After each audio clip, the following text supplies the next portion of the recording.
시청자 여러분, 안녕하십니까? JJC 내시 뉴스 시작하겠습니다. 4050 특별위원회의 백서 출판 기념회가 지난주 국회에서 열렸습니다. 여야는 안보 위기에 대응하기 위해 개원 이후 처음으로 합동회의를 열고 현안을 논의했습니다. 홍대 축제거리 광장이 개장돼 새로운 랜드마크로 육성됩니다. 대전시 소방본부가 소방 관련 유물에 대한 제보를 받고 있습니다. 광주시의 무인 공영자전거 대여 서비스 타랑깨가 본격 운영됩니다. 첫 소식입니다. 존 볼턴 전 미국 백악관 국가안보보좌관의 회고록, 그 일이 일어난 방이 파문을 일으켰습니다. 2019 하노이 정상회담, 판문점 남북미 정상회동 등의 외교 기밀이 담겨있기 때문인데요. 이에 청와대 윤도한 국민소통수석이 한미 정상 간 협의를 자신의 편견을 바탕으로 왜곡한 것은 부적절하다고 비판했고, 정의용 국가안보실장 역시 볼턴이 사실을 왜곡했다면서 정부 간 협의 내용을 일방적으로 공개하는 것은 외교의 기본 원칙을 위반한 것이라고 가세했습니다. 언론사들도 갑론을박을 펼치고 있는데요.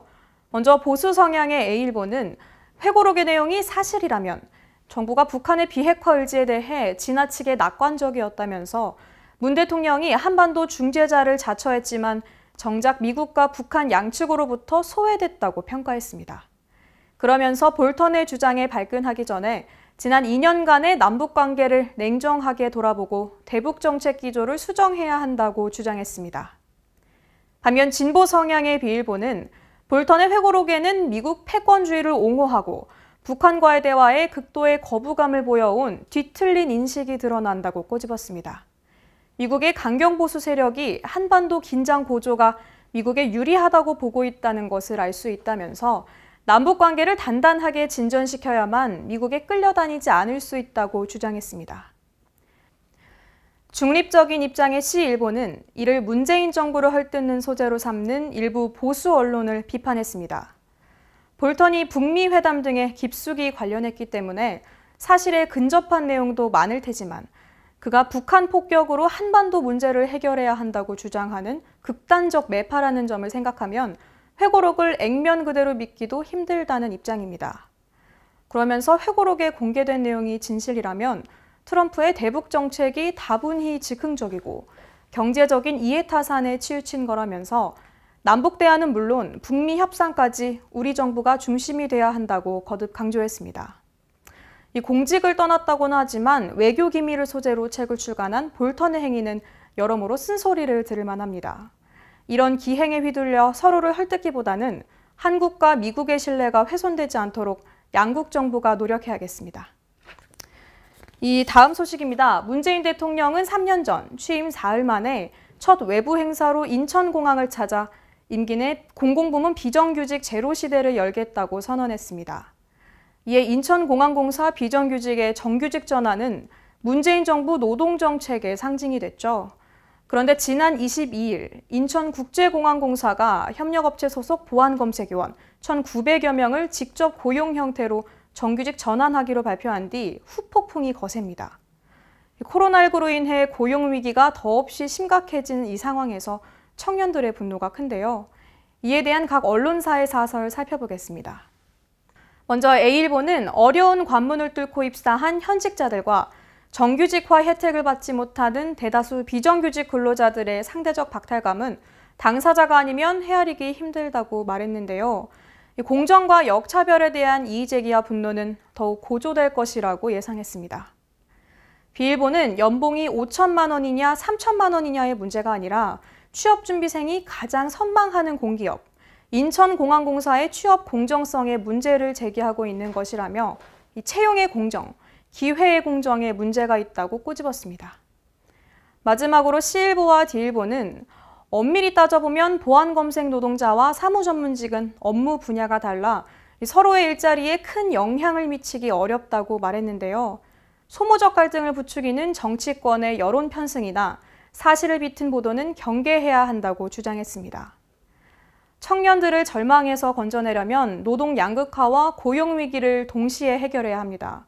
이번 사태가 청년들이 가장 민감해하는 공정의 가치를 훼손하진 않았는지 돌아보며 일회성 이벤트가 아닌 일관된 방향과 중장기적인 목표로 정책을 펴나가야 할 것입니다. 국민이 물으면 정부가 답하는 국민청원. 국정 현안과 관련해 누구나 청원을 제기하고 국민 다수의 목소리를 모을 수 있는 제도죠. 20만 명 이상의 동의를 받으면 정부와 청와대 관계자들의 답변을 받게 되는데요. 앞서 소개해드린 인천공항 사태와 관련해 각기 다른 입장의 청원이 올라왔습니다. 오늘 소개해드릴 청원은 공기업 비정규직의 정규화를 그만해달라는 청원과 인천공항 보안검색 청원경찰의 잘못된 기사화, 그리고 오해를 풀어달라는 청원입니다.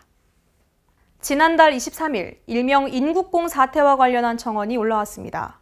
공기업 비정규직의 정규화를 멈춰달라는 청원인데 인천국제공항뿐 아니라 많은 공기업 비정규직들의 정규직 전환을 비판했습니다. 청원자는 아르바이트처럼 기간제로 뽑던 직무도 정규직이 되고 심지어 기존 정규직과 동일한 임금 그리고 복지를 받고 있다는 것에 크게 분노했습니다. 노력하는 이들의 자리를 뺏게 해주는 게 진정한 평등이냐 물으며 오히려 청년들에게 있어 더 큰 불행이자 역차별이라고 주장했습니다. 해당 청원은 29일 오후 1시를 기준으로 청원 6일 만에 26만여 명의 공감을 얻었습니다. 이 반대 입장의 청원도 올라왔는데요. 인천공항 보안검색 청원경찰의 잘못된 기사화에 따른 오해를 풀어달라는 이 청원은 현재 재직 중인 보안검색위원으로부터 작성됐습니다. 정확하지 않은 잘못된 사실로 엄청난 비판을 받고 있다며 이 사태의 시발점이 된 오픈 채팅방 보안검색위원의 발언에 대해 실명이 아니기에 사실 확인이 불가능한 점임을 꼬집었습니다. 또한 보안검색위원 역시 단순 아르바이트가 아닌 사명감을 갖고 일하는 직원이라고 목소리를 높이며 보안검색의 경력을 하찮게 보는 것에 대해 안타까움을 드러냈습니다. 해당 청원에는 지난 29일을 기준으로 8천여 명이 참여했습니다. 이렇듯 양측의 분노와 상처만 남기고 있는 인천국제공항 정규직 전환 사태. 정부는 왜 청년들이 최악의 고용위기에 몰려 분노하는지에 대해 자성하고 비정규직의 처우 개선 또한 되돌아보는 계기로 삼길 바랍니다. 한 주간의 국회 소식입니다. 지난해 더불어민주당의 40, 50대 당원들을 대표할 4050 특별위원회가 출범했죠. 이 4050 특별위원회의 백서 출판 기념회가 지난주 국회에서 열렸는데요. 토크 콘서트 형식으로 많은 위원의 의견을 공유하는 현장에 지방자치TV가 다녀왔습니다. 지난달 23일 국회의원회관 대회의실에서 100여 명이 참석한 가운데 4050 특별위원회 백서 출판 기념회가 열렸습니다. 이날 기념회는 4050 특별위원회 위원장 임종성 의원의 주최로 열렸으며 이인영 의원, 노웅래 의원 등 다수의 국회의원이 참석했습니다. 임종성 위원장은 인사말을 통해 민주당과 대한민국의 발전을 바란다며 대한민국의 허리 역할을 하겠다고 포부를 밝혔습니다. 이어 위원들의 땀과 열정이 담긴 백서가 출간돼 매우 기쁘다며 소감을 전했습니다. 대한민국의 중추 세대입니다. IMF를 이겨냈던 그 어려운 경제, 금융위기를 이겨냈던 세대이기도 합니다. 대한민국 위해서 더욱더 힘을 써주신다면 아마도 세계 속의 대한민국은 더욱 토크 콘서트는 더불어민주당 한준호 의원, 양향자 의원 등과 함께 방송인 김미화의 진행하에 진행됐으며 허리세대, K방역, 40대 기술론 등 다양한 주제로 이야기를 나눴습니다. 토크 콘서트 이후 이어진 질의응답을 통해 위원들은 4050 세대의 역할과 방향에 대해 의견을 나누며 앞으로의 각오를 다졌습니다. 전국위원회는 11개 원구성 협상에서 난항을 겪으면서 개원부터 협치가 쉽지 않아 보였던 국회가 머리를 맞댔습니다. 외교 안보 문제가 불거졌기 때문인데요. 여야는 개원 이후 처음으로 합동회의를 열고 현안을 논의했습니다. 지난달 24일 더불어민주당과 미래통합당이 국회의원회관에서 외교 안보 분야 현안을 논의하기 위해 21대 국회 개원 이후 처음으로 합동회의를 열었습니다. 민주당에서는 송영길 외교통일위원장과 이낙연 의원 등이 참석했고 통합당에서는 당 외교안보특위 박진 위원장을 비롯해 한기호, 조태용 의원 등이 참석했습니다. 송 위원장은 모두 발언을 통해 여야가 의욕을 갖고 국정에 머리를 맞대고 임해야 하는데 이런 상황이 발생해 안타깝게 생각한다며 최근 특별히 남북관계나 외교관계 현안이 많은 만큼 국회가 빨리 정상화돼서 여야 의원들이 함께 남북 긴장 관계를 해결하는 게 임무라고 말했습니다. 이에 박진 위원장은 모두 발언에서 여야가 같은 생각을 하고 있는 부분도 많다며 북한 비핵화 없이는 한반도 평화가 있을 수 없고 협박보다는 대화를 통해 남북 문제를 풀어가는 게 바람직하다고 전했습니다. 박 위원장은 이어 북한이 스스로 군사행동을 제고하고 휴전선의 대남 확성기를 철거하기 시작한 건 그나마 다행이라며 여야 간 외교 안보 문제는 그야말로 초당적으로 국익을 최우선으로 다뤄야 하는 것이기에 오늘 이 자리가 상당히 큰 의미를 갖는다고 덧붙였습니다. 한편 여야는 북한의 대남 도발에 맞서 정쟁보다는 협치를 통한 초당적 대처로 이번 위기를 넘겨야 한다고 주장했으나 향후 합동회의가 또다시 열릴지에 대해서는 계획이 없다고 밝혔습니다. 통합당이 국회 보이콧을 선언하며 당의 자체 외교안보특위를 설치해 독자 행보를 이어가고 있어 국회 정상화를 촉구하는 목소리가 높아지고 있습니다. 수도권 소식입니다. 강북구 번동의 건강가정 다문화가족 지원센터는 여러 유형의 가족과 그 구성원들을 위해 다양한 공동체 프로그램을 진행하고 있는데요. 찾아가는 돌봄 서비스와 자격증 취득, 이중 언어 환경 조성 사업 등을 추진할 계획입니다. 강북구 건강가정 다문화가족 지원센터가 질병에 감염된 아동과 인간 자격증 취득 교육, 다문화가족 놀이활동에 대한 지원 서비스를 제공합니다. 센터는 전염성 질병으로 인해 보육시설이나 유치원, 학교에 출석하기 어려운 만 12세 이하 아동을 위해 해당 가정을 찾아가는 방문 돌봄 서비스를 실시합니다. 신청은 아이돌봄 홈페이지를 통해 접수하면 되고 증빙 서류를 제출할 경우 시간당 비용 11,860원의 50%를 정부에서 보조하게 됩니다. 이와 함께 센터는 7월 4일부터 8월 22일까지 매주 토요일마다 취업 지원 프로그램의 일환으로 여행 상품 상담사 민간 자격증 과정을 운영합니다. 20세 이상 서울 시민 누구나 수강료 없이 강의를 들을 수 있고 센터를 방문하거나 전화로 신청하면 됩니다. 이외에도 센터는 7월 23일까지 다문화 가족을 위한 무료 이중언어 환경 조성 사업을 추진할 계획입니다. 손유희나 인형 만들기와 같은 다양한 놀이 활동이 접목될 예정으로 2014년 이후 출생 자녀를 둔 다문화 가족과 예비 부모 등이 참여할 수 있습니다. 예술의 거리로 유명한 홍대 앞에 축제거리 광장이 만들어졌습니다. 공연 문화 생태계가 더욱 커질 것으로 보이는데요. 이 광장이 홍대의 관광 산업을 키울 또 하나의 랜드마크가 될 것으로 기대됩니다.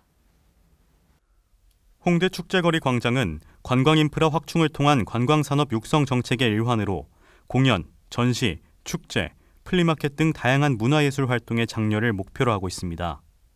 축제거리 광장은 축제와 버스킹, 인디문화 등 다양한 개성이 공존하는 홍대 일대 문화를 획기적인 그래픽 디자인을 활용해 표현했습니다. 기존 이 거리는 차도와 보도가 제대로 구분되지 않아 보행자 안전에 문제가 있다는 지적이 있었지만 구는 주변 가로등, 신호등과 같은 시설물 정비와 함께 보도와 차도를 구분하는 페인팅으로 혼잡도를 크게 개선했습니다. 이날 많은 관계자들이 참석한 가운데 축하 공연과 함께 개장식을 진행한 마포구는 향후 구체적인 광장 운영 규정을 마련하고 현재 걷고 싶은 거리 일대 치우친 공연 문화 생태계를 상상마당 인근으로까지 확대해 나간다는 방침입니다. 코로나19 사태로 자영업자와 비정규직, 특수고용직, 프리랜서 등 고용 사각지대에 놓인 노동자들이 고용 불안 등 현실적인 문제에 직면했습니다. 최소한의 사회 안전망이 필요하다는 것을 실감하게 했는데요.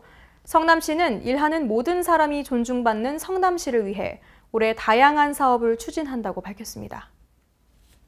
성남시는 11월 중 일하는 사람을 위한 조례를 마련할 방침입니다. 조례에는 인격 존중과 민주주의 등 일하는 사람의 권리, 노동 권익 보호와 증진을 위한 계획 등을 담아낼 계획인데요. 이를 위해 지난 1년간 6차례에 걸쳐 노동 전문가와 토론하는 포럼을 개최했습니다. 성남시에선 단 한 명의 시민도 소외받는 사람이 없도록 일하는 모든 사람이 존중받는 성남시, 일하는 시민이 존엄한 성남시, 일할 권리가 제대로 보장되는 성남시를 만들어 나가겠습니다.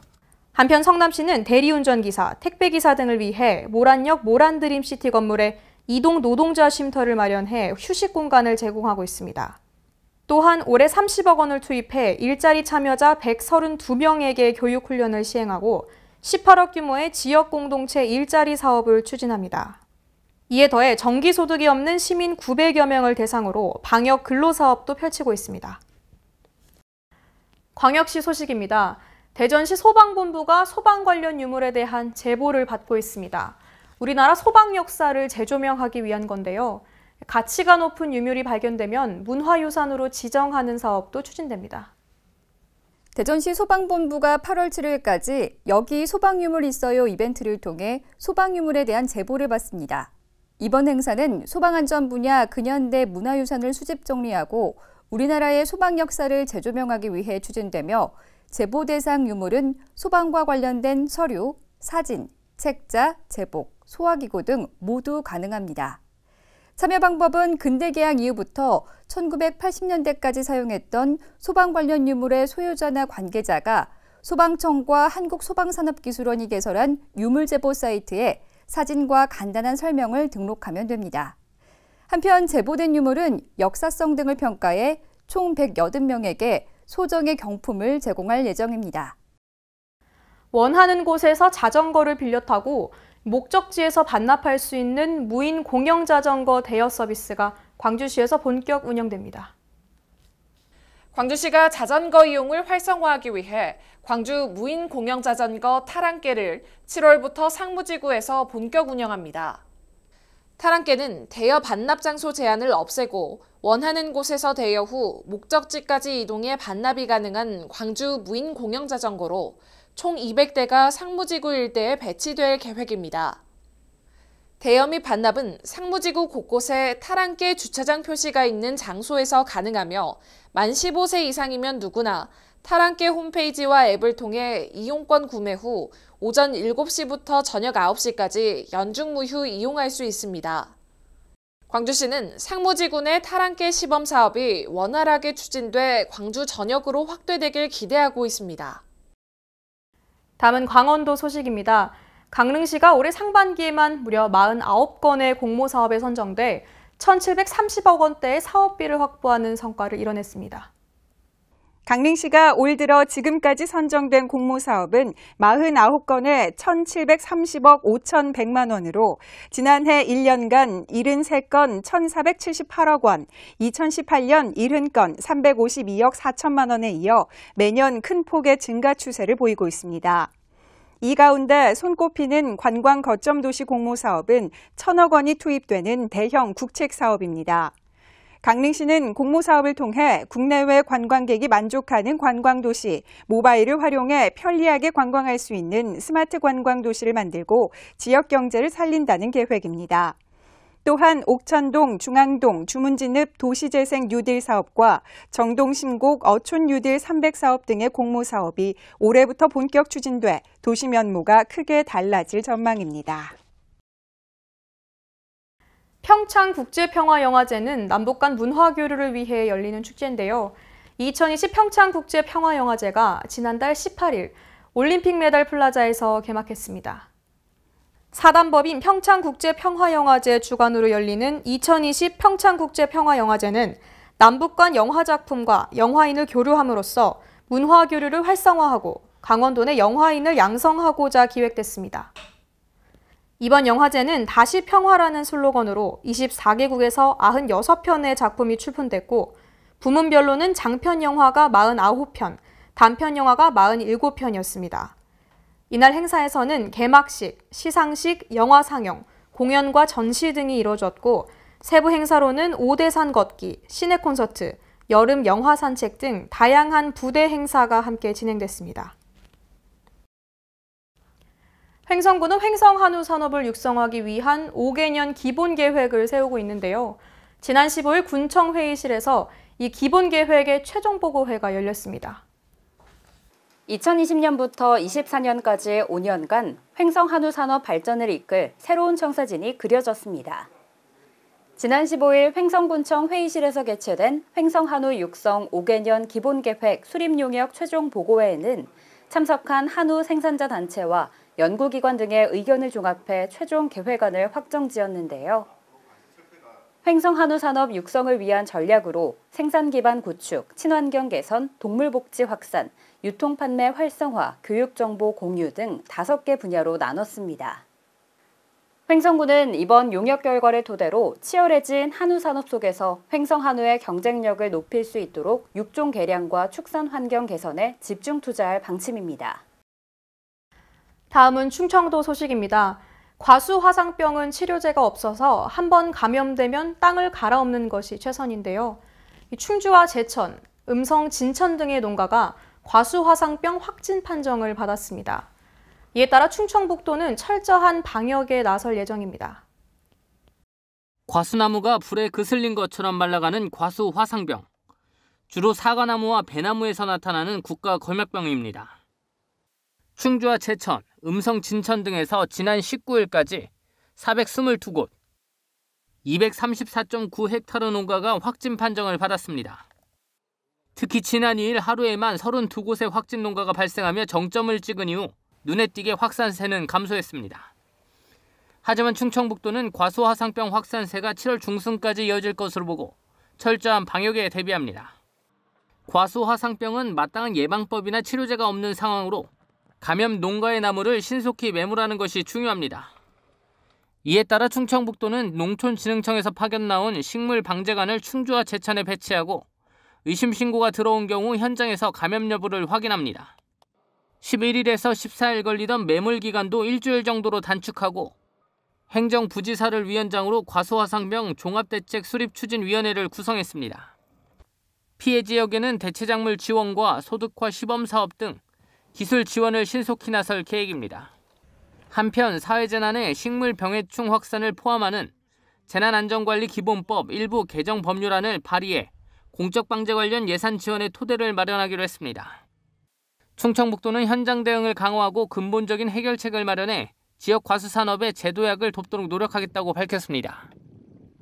불영시의 대천해수욕장이 7월 4일 개장을 앞두고 현장 점검에 나섰습니다. 지난 23일 김동일 시장과 관계 공무원들이 대천해수욕장 개장 준비를 위한 현장 점검을 했습니다. 김동일 시장은 태극권 리모델링 현황 점검을 시작으로 공영 샤워장과 물품 보관소, 임해진료소 등 복합 커뮤니티 센터, 만남의 광장 바닥분수 조성 현장, 제1지구 녹지대 정비 현장, 시민탑 광장 철거 등 주요 관광 기반 시설을 점검했습니다.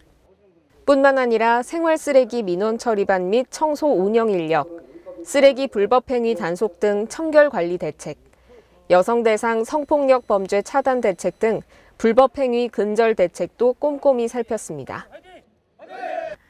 경상도 소식입니다. 양산시가 K방역의 하나인 마스크 제조의 중심 도시로 자리매김하기 위해 생산부터 마케팅까지 지원을 강화하고 있습니다. 양산시는 마스크 제조업으로 업종 전환을 희망하는 기업에 생산기술에서부터 제조시설 설치, 수출, 마케팅까지 원스톱으로 지원하고 있습니다. 양산 부산대병원 의생명 클러스터와 연계해 업종 전환 지원을 받은 업체는 어곡동 소재 2개 업체와 용당 산업단지 내 1개 업체 등 총 10여 개 기업입니다. 포항시는 지역의 주요 현안을 해결하고 2021년도 국비를 확보하기 위해 노력하고 있는데요. 지진 트라우마 센터 건립과 영일만항 국제 여객터미널 건설 등이 추진되도록 지역 의원들과 협업할 예정입니다. 이강덕 시장은 16일과 17일 기획재정부와 국회를 방문해 포항시 지역 현안 해결과 국비 확보를 위해 구슬땀을 흘렸습니다. 먼저 시정 역점 사업인 포항 영덕 고속도로 건설과 영일만 해경부두 축조 공사가 원활히 진행될 수 있도록 협력을 당부했습니다. 또 112로 지진으로 인한 피해 시민들의 심리 안정 및 치료를 위한 국가 지원의 필요성과 함께 코로나19와 같은 감염병으로 인한 시민 심리 지원 요구가 증가하고 있는 만큼 포항 트라우마 센터 건립이 반드시 필요하다는 의견을 피력했습니다. 아울러 영일만한 국제 여객 터미널 건설, 종합운동장 리모델링, 장기읍성 복원공사 등 지역의 현안 사업이 차질 없이 추진될 수 있도록 국비 지원을 비롯한 적극적인 협력을 요청했습니다. 특히 기획재정부 타당성 심사과 방문에서는 원활한 물류 수송과 차량 통행 불편 해소를 위한 국도 31호선의 2차로 개량 사업이 조기에 추진될 수 있도록 예비 타당성 우선순위 통과를 건의했습니다. 포항시는 주요 현안 사업의 막힘없는 추진을 위해 지역 국회의원을 비롯한 모든 네트워크와 협업해 내년도 국비 확보에 전력을 기울일 예정입니다. 또 정책 간담회 등을 통한 상호 협조 체계를 공고히 해 지역 발전을 위한 핵심 과제들을 세밀하게 챙긴다는 방침입니다. 이어서 전라도 소식입니다. 여수시의 미디어 콘텐츠 산업을 활성화하는 데에 큰 역할을 할 시청자 미디어 센터가 2023년 건립될 예정입니다. 시청자 미디어 센터는 대통령 직속 방송통신위원회 산하기관인 시청자 미디어 재단에서 운영하는 국가기관으로 시청자들이 직접 방송을 제작하고 미디어 교육과 체험을 하며 방송 장비 대여를 지원받는 곳입니다. 방송통신위원회는 국비 50억 원을 투입해 방송 제작 시설과 장비 지원을 맡게 되고 전라남도와 여수시에서는 센터 설립에 필요한 부지 제공과 운영에 대한 지원을 맡게 됩니다. 시청자 미디어 센터는 여수시 문수청사 부지에 지하 1층, 지상 4층 규모로 2023년에 건립될 예정이며 현재 서울, 경기, 부산, 광주를 포함해 8곳에서 운영 중입니다. 장수군은 뜬봉샘 일원의 다양한 생태 관광지를 조성할 계획입니다. 보도에 강석훈 기자입니다. 금강의 발원지인 장수군 뜬봉샘 일원에 생태체험 및 합숙장이 조성되는 2단계 생태관광지 조성 사업이 본격 시작됩니다. 이달부터 오는 12월까지 진행되는 2단계 금강천물 뜬봉샘 생태관광지 조성 사업은 자작나무 힐링숲과 야생동물 서식지 생태체험 공간, 금강천물길 등이 조성 복원됩니다. 군은 자연환경 해설사와 수분마을 에코매니저 등 전문가 육성을 통한 생태관광지 홍보와 수학여행단, 전북투어 프로그램 연계, 환경인증 등을 추가 등록해 관광인프라를 구축할 계획입니다. 장영수 군수는 이번 사업을 통해 금강의 발원지인 뜬봉샘이 주변 자연생태와 잘 어우러져 관광지로서 자리매김할 것으로 기대한다고 말했습니다. 지금까지 전북에서 강석훈이었습니다. 공사 현장 등의 생산 현장에는 외국인 노동자들이 일하는 경우가 참 많은데요. 이에 전북도 건설 노동자들은 막막해진 생계에 항의하는 집회를 열었습니다. 전북 전주시의 한 공사 현장, 플랜카드와 함께 마스크를 쓴 건설 노동자들이 집회를 열고 있습니다. 해당 공사 현장은 대부분 외국인 노동자들로 구성돼 있고 지역 주민들에게는 일할 기회조차 주어지지 않는다는 내용이 골자를 이루고 있습니다. 일단 가장 큰 거는 불법 외국인들을 먼저 일단 좀 쫓아내주고 그 빈자리를 우리 지역민들이 들어간다면 그보다 더 좋은 게 더 있겠습니까? 건설 노동자들의 가족들도 집회에 참여해 생계가 막막한 현실에 대해 호소했습니다. 저희는 지금 지역 경제도 흔들리고 있지만 가정의 경제도 지금 위태로운 상황에 있습니다. 건설노조 관계자는 전주의 타 광역시 업체가 들어와 지역 주민들을 배제한 채 외국인 노동자들만을 고용하는 불합리한 상황에 놓였다고 지적했습니다. 사실 진짜 이 코로나19로 인해서 저희 건설 노동자들이 굉장히 일자리도 많이 잃었고 굉장히 노는 분들이 많이 계십니다. 지금 현재. 그런 와중에 광주에서 온 기승건설이라는 업체는 아니 외국인을 싹 집어넣어놓고 지역민들 한 명도 지금 없습니다. 현장에. 해당 건설사는 광주에서도 외국인 노동자들만을 고용해 지역 주민들과 마찰을 빚고 있는 상황이라 논란이 더욱 가중되고 있습니다. 전주시청 관계자는 지역 내 일용직 노동자들의 일자리 확보를 위해 최선을 다하겠다는 입장을 밝혔습니다. 불법 체류자는 출입국 관리사무소와 그다음에 현장에 배치되는 외국인 관련은 고용노동부와 협업을 통해서 가능하면 지역 건설 근로자들이 많은 현장에 배치될 수 있도록 최선의 노력을 다하겠습니다. 해당 건설사 관계자는 인터뷰를 거부했습니다. 인터뷰는 안 하시고요? 정부가 코로나19 사태 장기화로 고용 유지를 위해 많은 대책을 내세우고 있지만 전북건설 노동자들의 현실은 막막하기만 합니다. 지금까지 전북에서 강석훈이었습니다. 익산시민사회연대가 마한교육문화회관의 명칭 변경에 반대한다는 성명을 발표했습니다. 계속해서 강석훈 기자입니다. 전북 익산 지역의 교육시민단체로 구성된 익산시민사회연대가 23일 전북도의회 브리핑룸에서 기자회견을 열고 마한교육문화회관의 명칭 변경 반대 성명서를 발표했습니다. 익산시민사회연대는 20여 년 이상 익산 마한의 정체성을 상징하는 마한교육문화회관의 명칭 변경은 익산에 대한 역사적 폄하라며 전북도의회는 마한 교육문화회관 명칭 변경 시도에 대해 진정성 있는 사과와 재발 방지를 약속할 것을 촉구했습니다. 한편 전북도의회는 지난달 11일 마한 교육문화회관을 익산교육문화회관으로 바꾸는 등 전북교육청 직속 8개 기관의 명칭을 변경하자는 내용의 전북교육청 행정기구 설치조례 개정안을 의결했습니다. 도교육청은 이 조례에 대해 제2요구서를 송부하는 등 전북도의회와 마찰을 빚고 있습니다. 지금까지 전북에서 강석훈이었습니다. 세계 소식입니다. 코로나19가 발병한 지 6개월 만에 전 세계 누적 확진자가 1,000만 명을 넘어섰습니다. 특히 미주 대륙과 남아시아에서 신규 확진 증가세가 이어지고 있습니다. 코로나19 전 세계 확진자가 1,000만 명을 넘어섰습니다. 중국과 유럽에선 비교적 잦아들었지만 미국과 브라질, 인도, 러시아 등이 최근 급증세를 보인 데 따른 것입니다. 특히 미국은 젊은 층을 중심으로 최근 하루 평균 4만 명 넘는 확진자가 나오면서 역대 최대 규모의 신규 확진자를 기록하기도 했습니다. 브라질과 멕시코, 페루, 아르헨티나 등 중남미도 상황은 악화일로를 걷고 있습니다. 남미 각국은 의료 인프라가 부족해 의료 체계가 붕괴할 우려도 커지고 있으며 환자가 급증하는 인도의 경우에도 이미 의료 시스템 붕괴 상황에 직면했습니다. WHO는 북미와 남미의 많은 국가에서 최근 확진자가 급증하고 있으며 앞으로 몇 주 동안 지속해서 확진자와 사망자가 발생할 것이라고 예상했습니다. 유럽연합 EU가 이달 1일부터 EU 입국이 다시 허용될 수 있는 국가에 한국과 캐나다, 일본, 호주 등 15개 국가를 포함하는 데 잠정 합의했습니다. 현지 시각으로 지난달 26일 블룸버그 통신에 따르면 EU 회원국 외교관들은 한국 등이 포함된 15개 국가를 담은 잠정 명단에 합의했습니다.